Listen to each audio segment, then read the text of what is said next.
जीवन एक अनमोल तोहफा है, इसे व्यर्थ न गवाएं। हर दिन एक नया अवसर है, एक नई शुरुआत। हमें इसे पूरी तरह से जीना चाहिए और अपने सपनों को साकार करने के लिए प्रयासरत रहना चाहिए।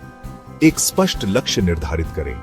यह लक्ष्य आपके जीवन की दिशा तय करेगा। जब आप अपने लक्ष्य को स्पष्ट रूप से जानते हैं, तो आप अपने प्रयासों को सही दिशा में केंद्रित कर सकते हैं। यह लक्ष्य आपका मार्गदर्शक बनेगा। जैसे एक प्रकाश स्तंभ जहाजों को सुरक्षित मार्ग दिखाता है, वैसे ही आपका लक्ष्य आपको सही दिशा में ले जाएगा। यह आपको प्रेरित करेगा और आपके रास्ते में आने वाली बाधाओं को पार करने में मदद करेगा। जीवन में एक दिशा देगा। बिना दिशा के हम अपने जीवन में खो सकते हैं।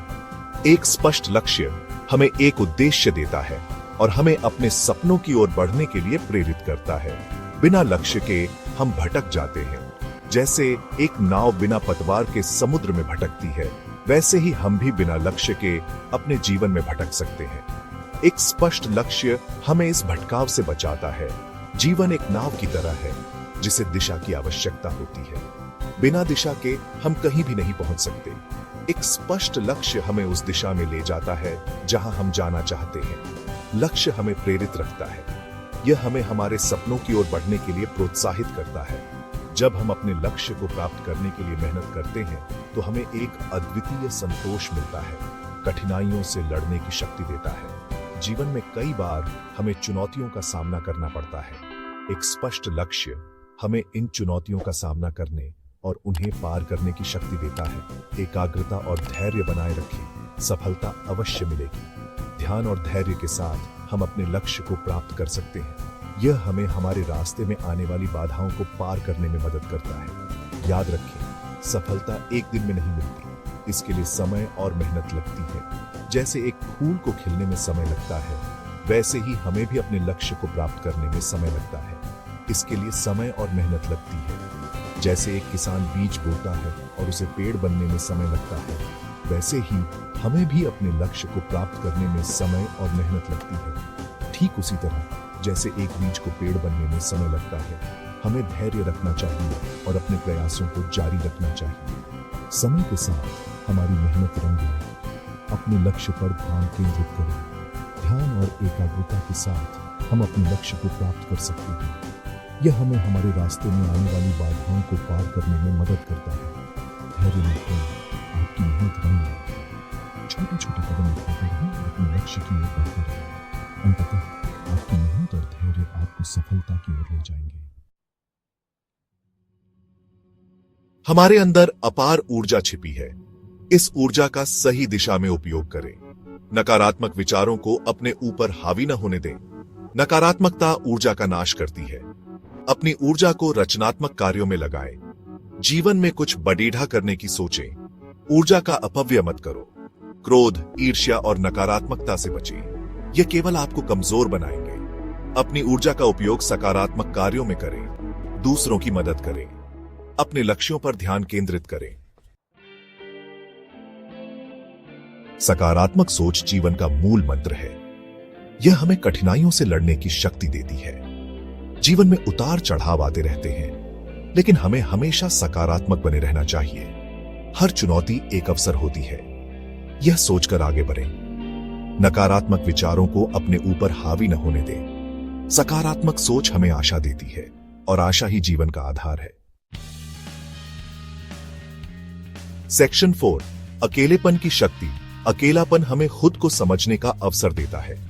जब हम अकेले होते हैं, तो हमारे पास अपने विचारों को सुनने का समय होता है।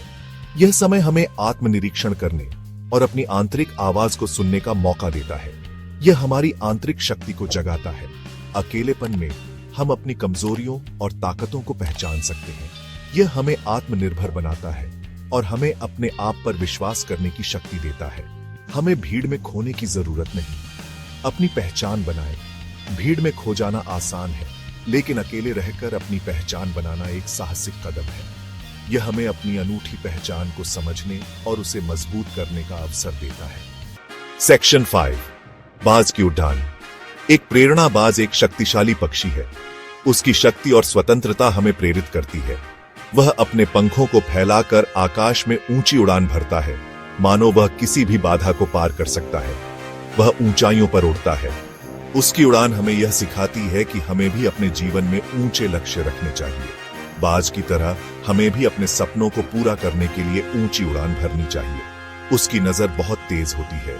उसकी तीव्र दृष्टि हमें यह सिखाती है कि हमें भी अपने लक्ष्यों पर ध्यान केंद्रित करना चाहिए।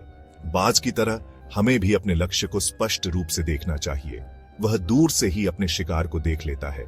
उसकी यह क्षमता हमें यह सिखाती है कि हमें भी अपने अवसरों को पहचानना चाहिए और सही समय पर सही कदम उठाना चाहिए। बाज हमें सिखाता है कि हमें भी ऊंचा लक्ष्य रखना चाहिए। उसकी ऊंची उड़ान हमें यह प्रेरणा देती है कि हमें भी अपने जीवन में ऊंचे सपने देखने चाहिए और उन्हें पूरा करने के लिए मेहनत करनी चाहिए। बाज की उड़ान हमें प्रेरित करती है।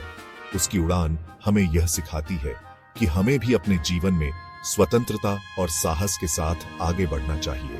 हमें भी अपने सपनों को पूरा करने के लिए हर संभव प्रयास करना चाहिए। वह हमें सिखाता है कि सीमाएं मन की होती हैं। उसकी उड़ान हमें यह सिखाती है कि हमें भी अपने मन की सीमाओं को तोड़ना चाहिए और अपने सपनों को पूरा करने के लिए हर संभव प्रयास करना चाहिए। हमें अपनी सीमाओं को तोड़ना चाहिए। बाज की तरह हमें भी अपने जीवन में आने वाली बाधाओं को पार करना चाहिए और अपने सपनों को पूरा करने के लिए हर संभव प्रयास करना चाहिए और अपने सपनों को पूरा करने के लिए उड़ान भरनी चाहिए।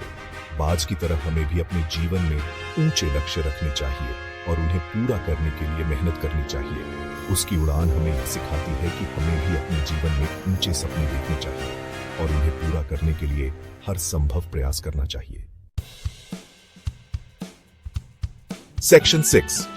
अपनी सीमाओं से परे हमारे अंदर असीम संभावनाएं छिपी हैं। हमें अपनी सीमाओं को पहचानने की जरूरत है और उनसे आगे बढ़ने का प्रयास करना चाहिए। जीवन में कुछ बीढ़ा करने की सोचें। अपने डर को परास्त करें। हर दिन खुद को चुनौती दें। कुछ नया सीखें। अपनी क्षमताओं का विकास करें। याद रखें, सीमाओं को तोड़ने वाला ही इतिहास रचता है। सेक्शन 7। चुनौतियों का सामना।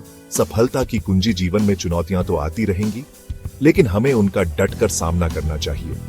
चुनौतियों से भागना समस्या का हल नहीं है। चुनौतियां हमें मजबूत बनाती हैं। हर चुनौती एक सीख देती है। यह सोचकर आगे बढ़ें, अपनी गलतियों से सीखें और आगे बढ़ते रहें। याद रखें, सफलता का कोई शॉर्टकट नहीं होता। केवल कठिनाइयों का सामना कर ही हम अपने जीवन में सफल हो सकते हैं। जीवन सरल था, उस शाही ठाट बाट से बिल्कुल अलग था जिसका राजकुमार आदि था। दिन सूर्योदय से पहले शुरू होते थे, ध्यान, कामकाज और शिक्षा से भरे हुए। शिष्य आपस में भोजन बांटते और एक दूसरे से सीखते हुए सद्भाव में रहते थे। गुरुजी की शिक्षाएं बहुत गहरी लेकिन व्यावहारिक थी। वह करुणा, विनम्रता और सभी प्राणियों की परस्पर वर्बंडनहाइट के बारे में बताया करते थे। वह साधारण चीजों में भी ज्ञान खोजने के लिए अवलोकन के महत्व पर जोर देते थे। राजकुमार शुरुआत में अनुकूलित करने के लिए संघर्ष कर रहा था। उसे अपनी रेशमी चादरें, अपने पसंदीदा व्यंजन, नौकरों का निरंतर ध्यान याद आ रहा था। सादा जीवन बोझ लग रहा था। काम अपने पद से नीचा लग रहा था। वह अपने महल के लिए, आराम और अपनेपन के अपने पुराने जीवन के लिए तरस रहा था। उसने अपने पिता को पत्र लिखे जिसमें उसने अपना असंतोष व्यक्त किया। उसने विलासिता की कमी, कठिन दिनचर्या के बारे में शिकायत की। उसने वापस लौटने के लिए विनती की, अपने आराम और परिचित दुनिया में। 5वां भाग, सादा जीवन अपनाना। गुरुजी राजकुमार के इस संघर्षों से अवगत थे। उन्होंने उसे कोई राहत नहीं दी। इसके बजाय उन्होंने उसे ऐसे कार्यों में लगा दिया जो उसकी पूर्वी धारणाओं को चुनौती देते थे। उन्होंने उसे बगीचों की देखभाल, लकड़ी काटने और समुदाय के लिए खाना बनाने का काम सौंपा। धीरे धीरे राजकुमार सादगी में मूल्य देखने लगा। उसे कार्यों को पूरा करने में, समुदाय में योगदान करने में संतुष्टि मिली। उसने अपने भीतर एक ताकत, एक लचीलापन खोजा जो वह जानता था कि उसके पास कभी नहीं था। एक दिन गुरुजी ने राजकुमार के सामने एक अनोखी चुनौती रखी। आज रात, उन्होंने कहा, तुम रात पहाड़ पर अकेले बिताओगी। रात के जीवों, बाज और भेड़िए को देखो, उनके तरीकों से सीखो। राजकुमार डर गया था। जंगली जानवरों से घिरे अकेले रात बिताने के ख्याल ने उसे भय से भर दिया। फिर भी उसने गुरुजी पर भरोसा करना शुरू कर दिया था। उनकी शिक्षाओं के पीछे के तरीके को समझने लगा था।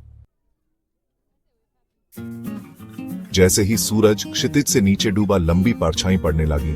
राजकुमार पहाड़ पर चढ़ गया। भय ने उसके साहस को जकड़ लिया, लेकिन उसने आगे बढ़ना जारी रखा। उसने एक खुला मैदान पाया और वहां बस गया। उसका दिल उसकी छाती में तेज हो रहा था। रात आवाजों से जीवंत थी। पत्तों की सरसराहट, उल्लू की आवाज, दूर से भेड़िए का गरजाना। उसने देखा, उसकी इंद्रियां तेज हो गईं, जैसे एक बाज आसानी से उड़ रहा हो। उसकी तेज निगाहें नीचे जमीन पर टिकी हुई थी। उसने भेड़ियों के एक झुंड को देखा जो जंगल में एक साथ घूम रहे थे। वे अपने शिकार को मारने के लिए मिलकर काम कर रहे थे। उनकी चालाकी और एकता अद्भुत थी। उसने उनकी रणनीति, उनकी एकता और उनके बीच के तालमेल को देखा। उनके नेता के प्रति उनके सम्मान को देखा। हर भेड़िया अपने नेता का अनुसरण करता था, बिना किसी सवाल के ही। उसने प्रकृति के संतुलन को देखा, शिकारी और शिकार को, जो एक दूसरे के बिना अधूरे थे। जीवन के चक्र में प्रत्येक अपनी भूमिका निभा रहा है। हर प्राणी का एक उद्देश्य था, एक भूमिका थी। जैसे ही भोर की पहली किरणों ने पहाड़ की चोटी को चूमा, राजकुमार नीचे उतरा और उसने महसूस किया कि वह भी इस चक्र का एक हिस्सा है। एक नई समझ उसके अंदर जाग रही थी। उसने महसूस किया कि प्रकृति से बहुत कुछ सीखा जा सकता है। उसने अपने डर का सामना किया था और उसे समझा कि डर केवल एक मानसिक बाधा है और मजबूत होकर उभारा था। उसने महसूस किया कि कठिनाइयां हमें मजबूत बनाती हैं। उसने प्रकृति की कच्ची सुंदरता देखी थी, जो हर जगह बिखरी हुई थी, जो मौन ज्ञान अपने अंदर समेटे हुए थी। उसने महसूस किया कि प्रकृति में हर चीज का एक कारण होता है और हर चीज का एक समय होता है। वह आश्रम लौट आया, एक असंतुष्ट राजकुमार के रूप में नहीं, बल्कि सीखने के लिए उत्सुक एक छात्र के रूप में। उसने अपने अनुभव दूसरों के साथ साझा किए, जिस डर पर उसने काबू पाया, जो सबक उसने सीखा। वापस आने पर सम्राट अपने बेटे के परिवर्तन से चकित था। जो राजकुमार कभी विलासिता चाहता था, अब वह ज्ञान और अनुभव को महत्व देता था। उसने सच्चे ज्ञान की ओर अपना पहला कदम उठाया था, गुरुजी के ज्ञान और पहाड़ के पाठों द्वारा निर्देशित।